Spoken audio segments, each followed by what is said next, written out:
Cominceranno all'inizio del 2019 e dureranno circa 1 anno e mezzo i lavori per il gigantesco intervento di riqualificazione che vedrà trasformati 6 ettari di terreni all'interno del porto di Chioggia da discarica abusiva ad area produttiva.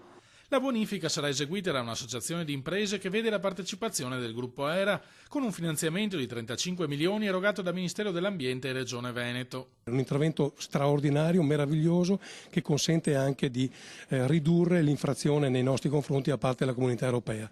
È un lavoro di squadra che ha riguardato più enti ed è la dimostrazione che quando l'obiettivo è l'economia e l'ambiente non ci sono barriere politiche che tengano. Circa 200.000 metri quadri di piazzali portuali saranno resi operativi e ulteriori 1.500 metri di banchine portuali con fondali profondi 11 metri verranno realizzati grazie al riutilizzo dell'80% dei materiali inerti recuperati dalla discarica. Se io dagli stessi rifiuti posso in parte riutilizzarli, riesco ovviamente uno a riutilizzarli, ma l'altra questione che riesco a fare è quella che ho anche meno costi, in un certo senso. Questa è un'area di 6 ettari enorme, è una delle bonifiche più importanti, per cui devo dire che questo è l'altro grande contenuto di questo progetto.